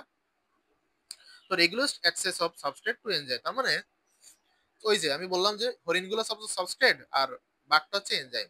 তো এই যে এনজাইম আর সাবস্ট্রেটকে আলাদা করে রাখছে বডি, তাহলে কি সেটা ক্যাটালাইজ হয়ে যেতে পারছে না। এবার আসি অ্যালোস্টেরিক রেগুলেশন, ঠিক আছে, এটা হচ্ছে অ্যাক্টস উইদিন মিনিটস, এটা একটু মনে রাখবা, কোনটা উইদিন মিনিটস, কোনটা উইদিন আওয়ার্স, কোনটা উইদিন ডেজ, এইভাবে। তো অ্যালোস্টেরিক মডিফিকেশন, ওই যে আমি বলেছিলাম অ্যালোস্টেরিক মডিফিকেশন মানে কি, তোমার অ্যালোস্টেরিক সাইডে এনজাইম বাইন্ড করবে, তারপরে কি হবে, কনফরমেশনাল চেঞ্জ হবে। তো এখানেও তাই, যে তোমার অ্যালোস্টেরিক সাইডে যদি বাইন্ড না করে, অনেক এনজাইম কিন্তু রিঅ্যাকশনে পার্টিসিপেট করতে পারবে না। এভাবে অনেক সময় রেগুলেট করছে সে। তাহলে যে এনজাইমগুলো আমার পার্টিসিপেট করা উচিত সেগুলোর সাথে বাইন্ড করছে, আর যেগুলোকে পার্টিসিপেট করা উচিত না সেগুলোর সাথে বাইন্ড করছে না।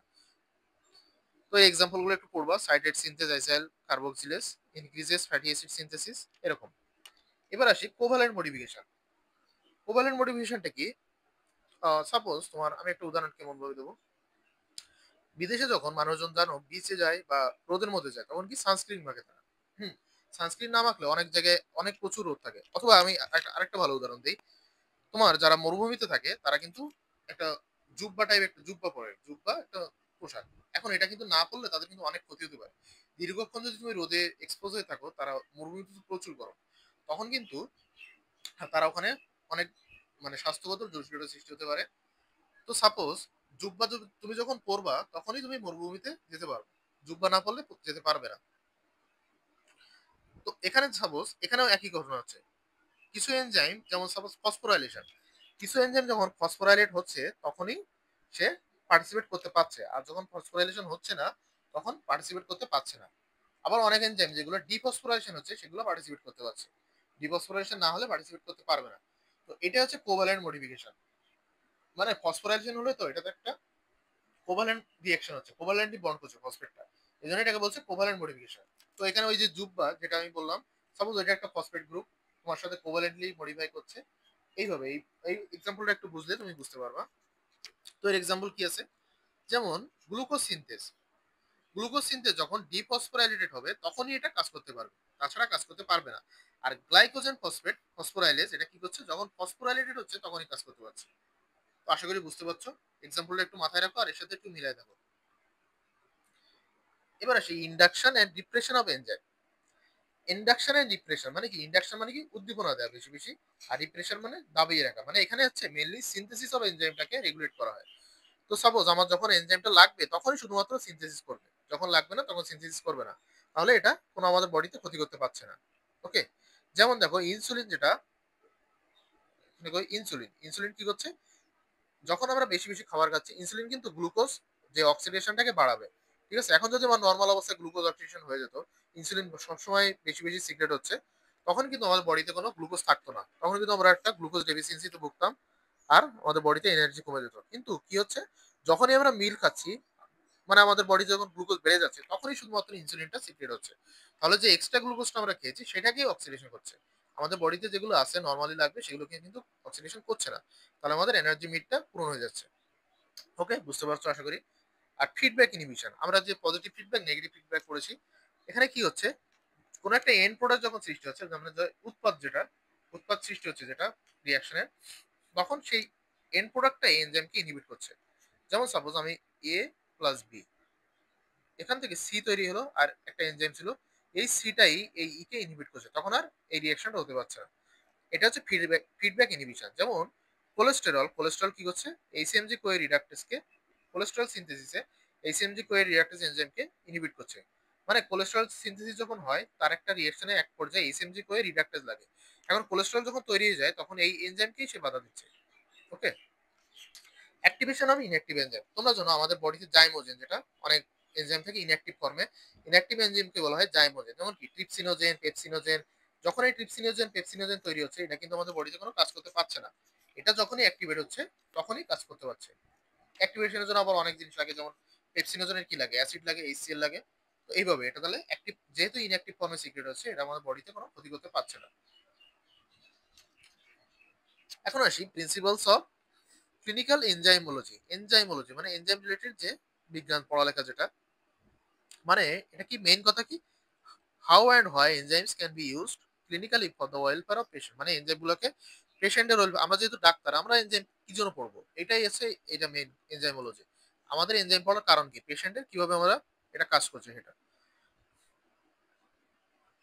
দেখো কি আছে, enzymes catalyse biochemical reactions so that deficiency causes metabolic disorders. যেমন সাপোজ আমার বডিতে গ্লুকোজ আছে, তো গ্লুকোজ আমার মেটাবলাইজ করা লাগবে, গ্লুকোজ মেটাবলিজম কি, গ্লাইকোলাইসিস হয়, গ্লাইকোলাইসিসের ফলে আমাদের এটিপি তৈরি হয়, ঠিক তো তাই না, তোমরা পড়ে আসছো।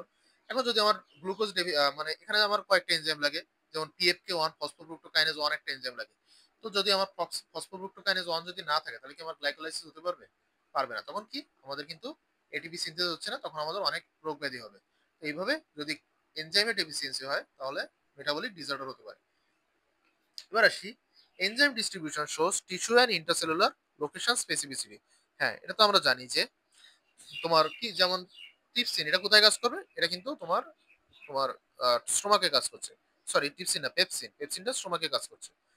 তো এরকম এটা কিন্তু তোমার ইন্ট্রাসেলুলার মানে সেলের মধ্যে একটা নির্দিষ্ট কোনো লোকেশনে কাজ করছে। অনেক এনজাইম কিন্তু তোমার নিউক্লিয়াসে কাজ করছে, অনেক এনজাইম রাইবোজোমে কাজ করছে, এরকম একটা বিষয়, মানে সেলের ভিতরে একটা স্পেশালিটি থাকে।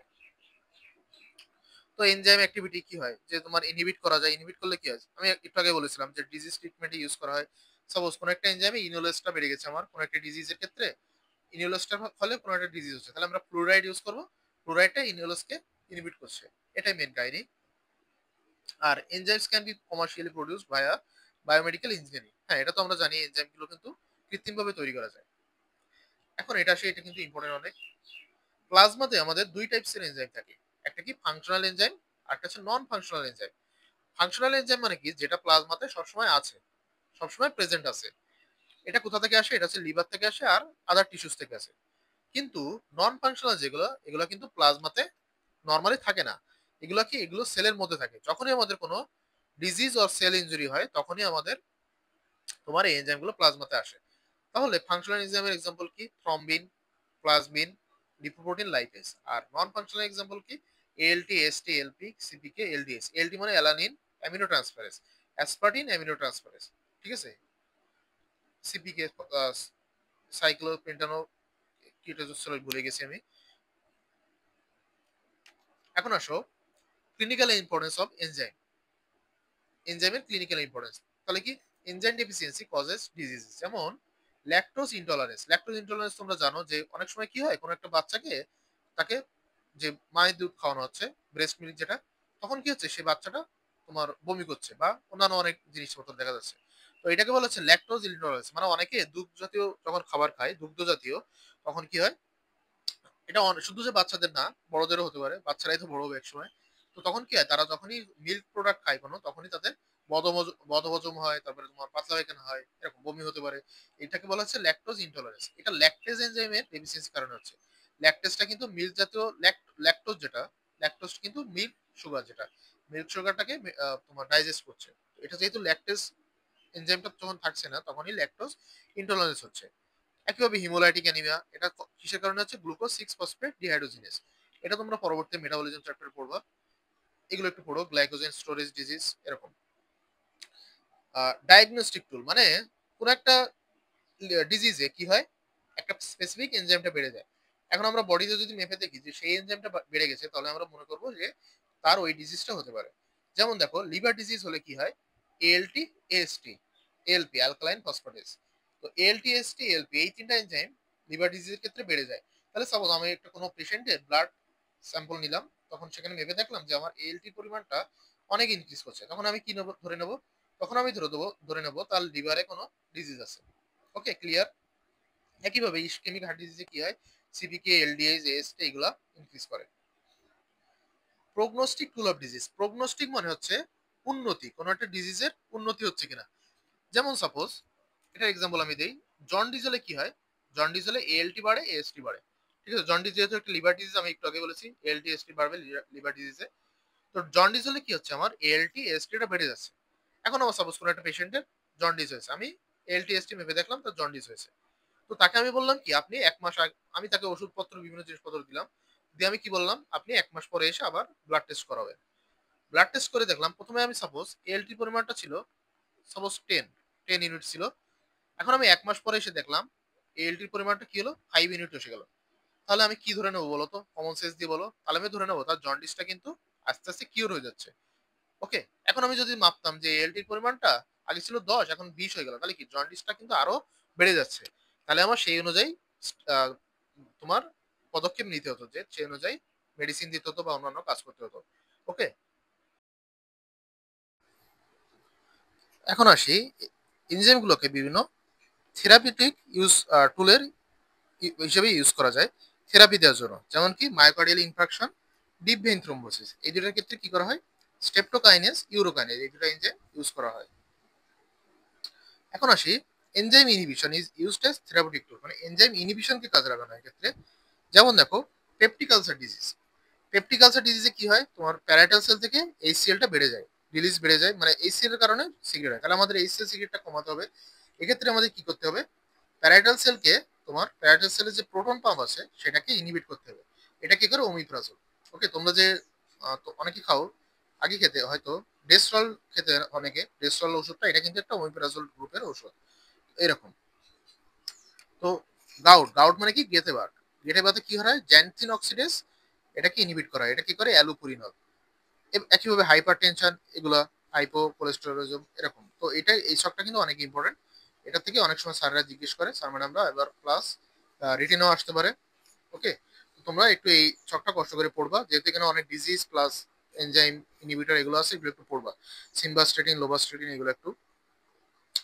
আর diagnosis of genetic disorder, genetic যে ডিজিজগুলো আছে সেখানেও ইউজ করা হয়, যেমন ডিএনএ পলিমারেজ ইউজ করা হয় রেস্ট্রিকশন এনজাইম, পিসিআর এর জন্য ডিএনএ পলিমারেজ, আর আরএফ এলপি ক্ষেত্রে restriction enzyme. RF LP full meaning হচ্ছে রেস্ট্রিকশন ফ্র্যাগমেন্ট লেন্থ পলিমরফিজম। এটা তোমাদের এখন জানা লাগবে না, আপাতত আরএফ এলপিটাই জেনে রাখো। আর কি রিএজেন্ট হিসেবে ইউজ করা হয় বিভিন্ন বডির মেটাবোলাইজকে মাপার জন্য, যেমন গ্লুকোজ করা হয় গ্লুকোজ অক্সিডেজের মাধ্যমে, কোলেস্ট্রলকে মেজার করে কোলেস্ট্রল অক্সিডেজ, ট্রাইগ্লিসারাইডকে লাইপেজ। ঠিক আছে, এটা কেমন ভাবে করা হয়? সাপোজ আমার বডিতে আমি 5 গ্রাম লাইপেজ দিলাম। ওকে, 5 গ্রাম লাইপেজ দিলাম, তার ফলে কি হচ্ছে আমার, তোমার কি হচ্ছে, 10, সাপোজ 10 গ্রাম আমার লিপিডকে সে টিএজি কে সে মেটাবোলাইজ করছে, ওকে, ডাইজেস্ট করছে। তাহলে এখান থেকে আমি একটা যে ইনফরমেশন পেলাম, এর মাধ্যমে আমি সেটাকে এবার বুঝতে পারবো যে আমার বডিতে টোটাল কতটা টিএজি আছে। ওকে, এখন আসি আইসো এনজাইম। আইসো এনজাইম আর আইসোজাইম। আইসো এনজাইমটা কি? এটা হচ্ছে functionally same but structurally different. Okay, মানে একই রকম কাজ করবে কিন্তু তারা স্ট্রাকচারালি ডিফারেন্ট, মানে তাদের স্ট্রাকচার গুলো ডিফারেন্ট। যেমন কি ওই যে আইসোমারের মতো, যে স্ট্রাকচার ডিফারেন্ট কিন্তু একই রকম মলিকিউল যেটা বলা হয়। তাহলে এরা physically distinct form of same enzyme, মানে একই রকম এনজাইম তার আলাদা আলাদা রূপ, যেটা বলা হয় মানে একই রকম কাজ করবে কিন্তু দেখতে আলাদা আলাদা। আইসো এনজাইম কোন কোন ক্ষেত্রে ডিফার করে? সেটা কি structure and electrophoretic property. Structure different হলে তো অবশ্যই ইলেকট্রোফোরেটিক প্রপার্টি ডিফারেন্ট হবেই। Immunological property, optimum pH and Km value. Km ওই যে মাইকেলিস কনস্ট্যান্ট আমি একটু আগে পড়িয়েছি। সাসেপ্টিবিলিটি টু ইনহিবিটরস, মানে এক একটা ইনহিবিটর, মানে মানে সাপোজ কোন একটা আইসোজাইম, সাপোজ আমি বললাম এএলটি। ওকে, এএলটি এএসটি, এটা দুইটা কিন্তু আলাদা আলাদা ইনহিবিটর কাজ করবে, একই ইনহিবিটর না। আর রেট অফ ক্যাটালাইসিস, মানে আইসোএনজাইম কোন একটা আইসোএনজাইম মানে দুইটা আলাদা আলাদা রেট থাকবে। আর ইম্পর্টেন্স অফ আইসোএনজাইম কি? একটা হচ্ছে ডায়াগনস্টিক, একটা হচ্ছে প্রগনোসিস। ওই যে আমি এএলটি এসটি বলেছিলাম না, এএলটি এসটি কিন্তু একটা আইসোএনজাইম দুইটা। তো এএলটি বলেছিলাম কি, লিভার ডিজিজ যদি আমি দেখি মেপে দেখি এএলটি বেড়ে গেছে, তাহলে ভাববো যে লিভার ডিজিজ হয়েছে। যদি ওই যে জন্ডিসের একটা এক্সাম্পল দিয়েছিলাম, 1 মাস পরে সে মাপবে, এটা এই জন্য ডায়াগনোসিস আর প্রগনোসিস এই দুটো কাজে ইউজ করা হয়। এখানে একটা জিনিস মাথায় রাখবে, এটা কিন্তু কোনো থেরাপিতে ইউজ করা হয় না, বা কিওরিং এর ক্ষেত্রে কিন্তু ইউজ করা হয় না। এটা কিন্তু এমসিকিউ তে অনেক সময় দেয় যে ডিজিজ কিওর কি করতে পারে, না, এটা কিন্তু শুধুমাত্র ডায়াগনোসিস করে। এখন আসি কি কি আইসোজাইম আছে আমাদের বডিতে। কয়েকটা আইসোজাইম সম্পর্কে আমরা জানবো। একটা আছে সিপিকে, ক্রিয়েটিন ফসফোকাইনেজ। ওকে, আর ক্রিয়েটিন কাইনেজ সিকে যেটাকে বলা হয় ক্রিয়েটিন ফসফোকাইনেজ। এখানে এটা হচ্ছে একটা ডাইমার। ডাইমার দুইটা পলিপেপটাইড সাব ইউনিট থাকে। একটা কি, একটা হচ্ছে এম সাব ইউনিট, একটা হচ্ছে বি সাব ইউনিট। এখন তোমরা আগে ছোটবেলায় যে কম্বিনেশন পড়েছিলে এম আর বি, এখন তোমরা কম্বিনেশন করো তো কি কি হয়? একটা হতে পারে বিবি হতে পারে, একটা এম এম হতে পারে, একটা এম বি হতে পারে। তো দেখো, তাহলে এইটা কিন্তু এই যে সিপিকে ওয়ান যেটা, তাহলে আইসোজাইম কি কি আছে সিপিকে এর? সিপিকে ওয়ান, সিপিকে টু, সিপিকে থ্রি। তাহলে এই তিনটা তাহলে স্ট্রাকচারালি ডিফারেন্ট, কারণ কি এর তোমার কম্পোজিশন কিন্তু আলাদা, যে তোমার দুইটা পলিপেপটাইড চেইন আলাদা আলাদা, এই জন্য এটা স্ট্রাকচারালি ডিফারেন্ট, কিন্তু এরা কিন্তু কাজ একই করবে। ওকে, এই জন্য এই তিনটা হচ্ছে সিপিকে এর আইসোজাইম। সিপিকে ওয়ান, সিপিকে টু, সিপিকে থ্রি। সিপিকে ওয়ানে কি কি আছে? বিবি, এমবি, এমএম, এইভাবে। তাহলে বিবি কোথায় কাজ করছে? এটা সহজ, এটা তোমার বি, বি মানে ব্রেইন, বি থেকে ব্রেন, দুইটাই বি তার মানে ব্রেন। দুইটা এম মানে হচ্ছে মাসল, স্কেলিটাল মাসল, আর একটা এম একটা বি মানে হচ্ছে হার্ট। ওকে, তাহলে হার্ট মাসল ওয়ান থার্ড হচ্ছে সিপিকে এমবি, সিকে এমবি, আর বাকিটুকু হচ্ছে এমএম। এই যে এমএম কিন্তু হার্টেও থাকে। এখন ক্লিনিক্যাল ইম্পর্টেন্স কি? হার্টের সাথে রিলেটেড এবং স্কেলিটাল মাসলের সাথে রিলেটেড। তাহলে কি হার্টের সাথে রিলেটেড ডিজিজ কি কি আছে? ইসকেমিক হার্ট ডিজিজ আর মায়োকার্ডিয়াল ইনফার্কশন। আর স্কেলিটাল মাসল ডিসঅর্ডার, এটা মাসলের সাথে রিলেটেড।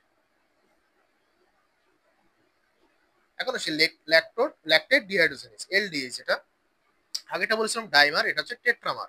চারটা সাব ইউনিট থাকে, দুইটা থাকে হচ্ছে এম, আর দুইটা থাকে হচ্ছে এইচ। ওকে, তাহলে আমরা দুইটা দুইটা করে এখানে সাজালাম, এই যে এইভাবে দেখো, এগুলো সাজালাম। এগুলো আসলে এটা মনে রাখা লাগে না, আগেরটা এগুলো মনে রাখাও ইজি আসলে। চারটা এইচ, তিনটা এইচ, দুইটা এইচ, একটা এইচ একটা এইচ না, এইভাবে 1 2 3 4 এভাবে দিবা। তাহলে কি 5 টাইপস অফ এলডিএইচ আছে আমাদের। ক্লিনিক্যাল ইম্পর্টেন্স কি, এগুলো দেখো কোথায় কোথায় ইউজ হয়। Heart RBC, RBC heart, liver, lung, kidney, এরকম এগুলো একটু পড়বা তোমরা কোথায় কোথায় ইউজ হয়। তো এগুলো রিলেটেডই ওই একই, ischemic heart disease, myocardial infarction, skeletal muscle disorder, hepatic disease, hemolytic disorder. আরবিসির সাথে এগুলো যেগুলো আছে সবগুলোর সাথে রিলেটেড। যেমন যেটা হার্টের সাথে রিলেটেড, এটা হচ্ছে মাসলের সাথে রিলেটেড, তোমার এটা হচ্ছে কি বলে লিভারের সাথে রিলেটেড, আর এটা হচ্ছে তোমার আরবিসির সাথে রিলেটেড, এরকম। এখন আসি অ্যালকালাইন ফসফরাইজ, এএলপি যেটা, এটা একটা মোনোমারিক প্রোটিন, এটা কোনো রকম ইউনিট নাই। আর এটা কি কার্বোহাইড্রেট রেসিডিউর উপর ডিপেন্ড করে তোমার ডিফার করতে পারে। যেমন কি এটা 3 টাইপস এর আছে। একটা আছে হেপাটিক এএলপি, আর একটা আছে প্লাসেন্টাল এএলপি, বোন ALP. Hepatic ALP, placental ALP, বোন এএলপি, মানে হেপাটিক এএলপি কখন হয়, বিলিয়ারি অবস্ট্রাকশন যখন হয় তখন হচ্ছে এটা ইনক্রিজ করে। বিলিয়ারি অবস্ট্রাকশন মানে কি, যখন তোমার তোমার গল ব্লাডারে কোনো পাসেজ ওয়েতে অবস্ট্রাকশন হয় তাকে বলা হয়, যেমন কোলেস্টেসিস, এটা বিলিয়ারি অবস্ট্রাকশন। প্লাসেন্টাল এএলপি কখন হয়, যখন গেস্টেশনাল স্টেজ। গেস্টেশনাল স্টেজ মানে যখন প্রেগনেন্সি অবস্থায়, যেটা তখন হচ্ছে তোমার প্লাসেন্টাল এএলপিটা বেড়ে যায় বডিতে। আর বোন এলপি কখন হয়, বোন ডিজিজ যখন হবে তখন বোন এলপিটা বেড়ে যাবে। ক্লিনিক্যাল ইম্পর্টেন্সটা একটু দেখবা, লিভার এন্ড বোন ডিজিজে বাড়ে। আর এইচএমজি কোএসিনথেস, এটা কি use in ketone body and cholesterol synthesis, মানে এই এই এনজাইমটা কিটোন বডি সিনথেসিস, তোমরা তোমার কি বলে মেটাবলিজম চ্যাপ্টার যখন পড়বা সেখানে দেখবা কিটোন বডি সিনথেসিসের একটা মানে প্রক্রিয়া আছে, প্রসেস আছে, সেটাতে কিন্তু এই এইচএমজি কোয়ে সিনথেসটা ইউজ করা হয়। প্লাস কোলেস্ট্রল সিনথেসিসের একটা প্রসেস আছে, সেখানেও এটা ইউজ করা হয়। তো এটা দুই রকম হতে পারে, মাইটোকন্ড্রিয়াল একটা আর সাইটোপ্লাজমিক একটা। এই দুইটা কিন্তু কোএনজাইমের, sorry iso enzyme, HMG CoA সিনথেসের। কার্বমাইল ফসফেট সিনথেস, আর এটা কি কোথায় করা হয়, ইউরিয়া আর pyrimidine synthesis. Urea synthesis, urea cycle তোমরা পড়বা, সেখানে কিন্তু এটা আছে কার্বমাইল ফসফেট সিনথেস। এটা হচ্ছে দুই রকম, কার্বমাইল ফসফেট সিনথেস 1 আর 2। ওকে, 1টা হচ্ছে মাইটোকন্ড্রিয়াল আর 2টা হচ্ছে সাইটোপ্লাজমিক। নাইট্রিক অক্সাইড সিনথেস, এটা কি কি আছে, এন্ডোথেলিয়াল, নিউরোনাল, ম্যাক্রোফেজ। এইগুলো মেনলি 6 পর্যন্তই মেনলি ইম্পর্টেন্ট। এগুলো তোমরা পড়তেও পারে, আবার পড়ে রাখা ভালো আসলে সবকিছুই একটু পড়বা। যেমন কি আছে, cytochrome P 450, mono oxygenase, phosphofructokinase 1, phosphofructokinase এটাকে সংক্ষেপে পিএফ কে বলা হয়, PF K 1, PF K 2, hexokinase 1 2 3 4, cyclooxygenase এটাকে কক্স বলা হয়, COX 1, COX 2, amino levulinic acid synthase 1। এগুলো একটু জাস্ট পড়ে রাখবে একবার। মেইন ইম্পর্টেন্ট হচ্ছে এই যে 6 পর্যন্ত মেইন ইম্পর্টেন্ট, এই 6টা লিখলেই হবে, অথবা তুমি এক্সট্রা কয়েকটা লিখতে পারলে আরো ভালো, নাম্বার বেশি পাবে। তো আজকের ভিডিওটা এই পর্যন্তই, সকলকে অনেক ধন্যবাদ সাথে থাকার জন্য। ভিডিওটি ভালো লেগে থাকলে অবশ্যই লাইক করো, কোন কোন বিষয়ে আরো জানার থাকলে বা কিছু ইমপ্রুভমেন্টের দরকার হলে কমেন্ট করো। আর চ্যানেলটি অবশ্যই সাবস্ক্রাইব করো, ভবিষ্যতে আমি আরো অনেক ভিডিও আপলোড দিব, তার কারণে সাথে থেকো।